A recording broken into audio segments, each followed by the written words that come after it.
안녕하세요. 반갑습니다. 주식강 여러 그대에게 이정열입니다. 자, 3월 14일이고요. 4시를 지나고 있습니다. 두산중공업 코드번호 034020입니다.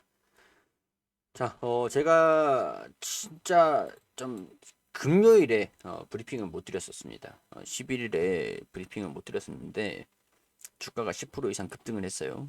제가 두통이 좀 너무 심해가지고 이날 브리핑을 못 드려서 일단 좀 두산도 그렇고 두산은 오늘 두산중공업보다 조금 강세 흐름들을 보여줬는데 뭐 큰 방향성은 똑같으니까 큰 차이는 없죠. 큰 차이는 없고 두산중공업이랑 두산이랑 좀 차별화가 날 수밖에 없었던 것들은 시가총액이라든가 주식수에 대한 부분들이 차이가 있기 때문에 이런 움직임들이 좀 차이는 좀 있을 수는 있습니다.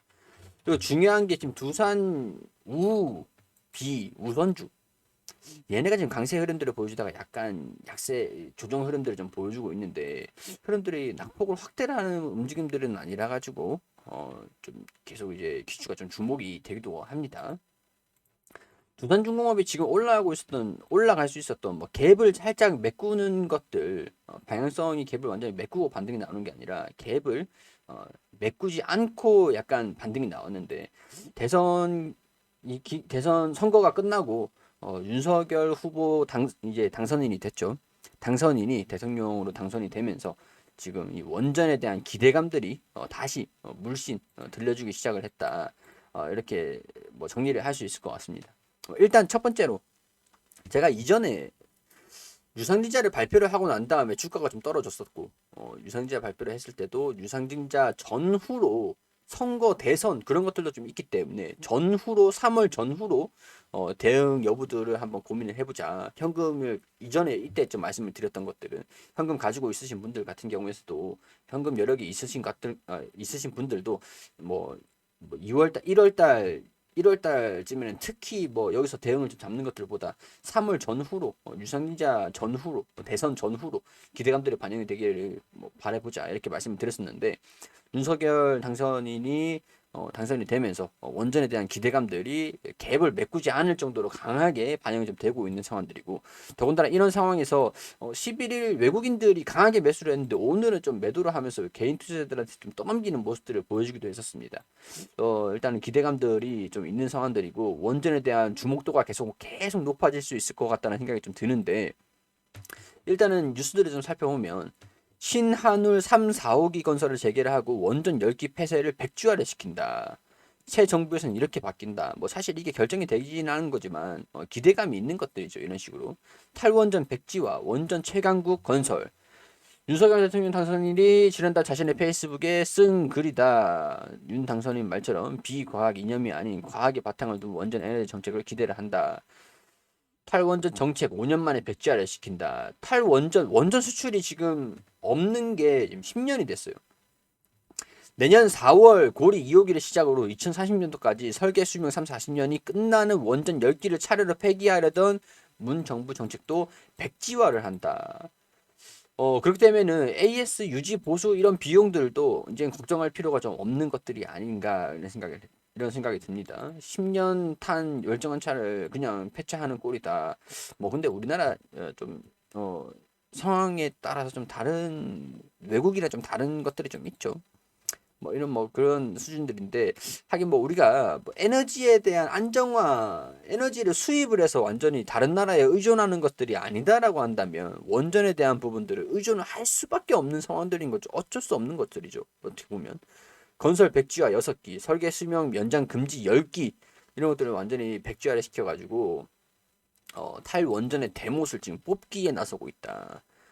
이런 얘기들이고 두산중공업과 협력업체도 관련 인력을 대폭 늘리고 있는 상황들.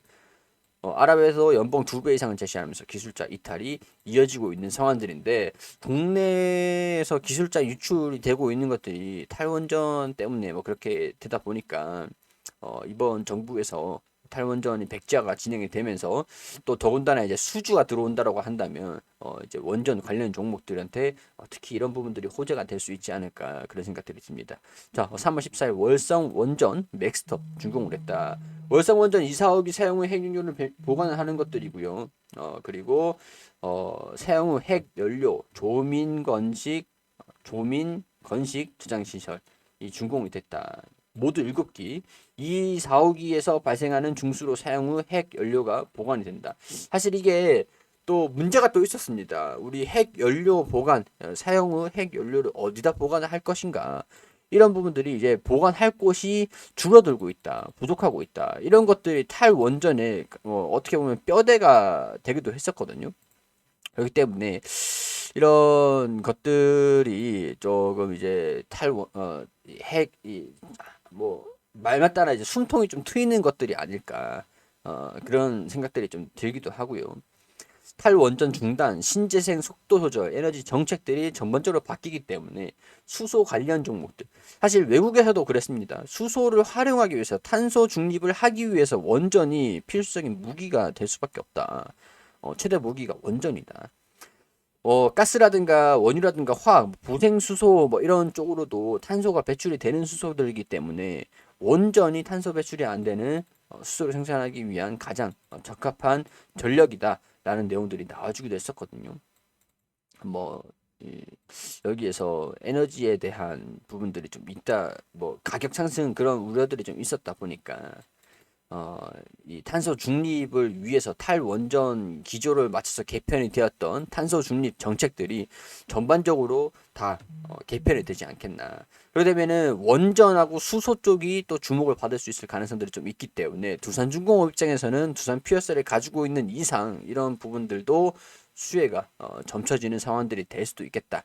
뭐 이렇게 설명을 드릴 수가 있겠죠. 10년 넘게 원전 수출이 제로다. 2030년도까지 10기를 팔겠다. 글로벌 시장 경쟁력의 확보로 나섰다.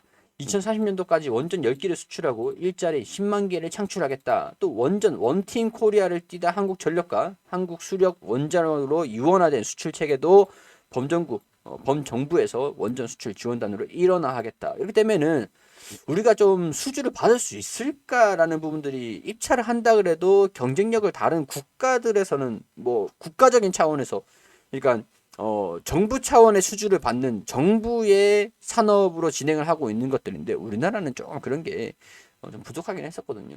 근데 이런 것들 일어나한다라고 하면은 분명히 이런 수출을 하는데도 경쟁력을 충분히 확보를 할 수가 있는 이런 긍정적인 부분들도 기대가 된다. 설명을 좀 드릴 수 있을 것 같습니다.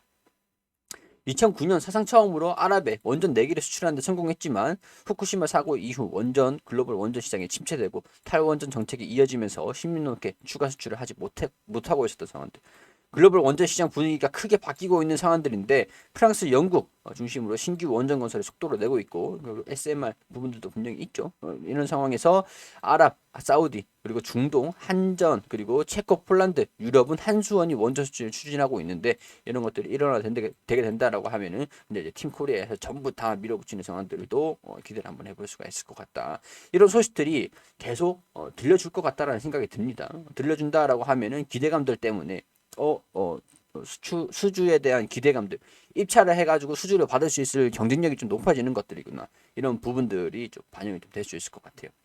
라이벌이 중국이랑 프랑스죠. 거의 3파전인데 러시아, 중국 업체는 뭐 유럽이라든가 그런 쪽에는 원전 수주가 좀 힘들 거고요.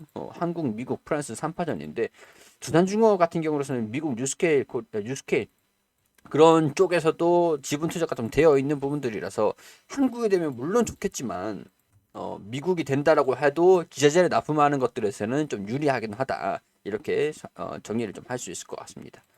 자, 미국 웨스팅하우스는 미국에서 사우스캐롤라이나 원전 건설을 포기하고 프랑스도 핀란드 올킬루오토 원전 건설을 14년이나 연기할 정도로 서방 국가들의 원전 건설 능력이 떨어진 상태이기 때문에 한국 기업에서는 좋은 기회가 될 수도 있고 이번 기회를 살려가지고 두산중공업도 주가 움직임들이 긍정적으로 반영되기를 간절히 바라볼 수 있을 것 같다.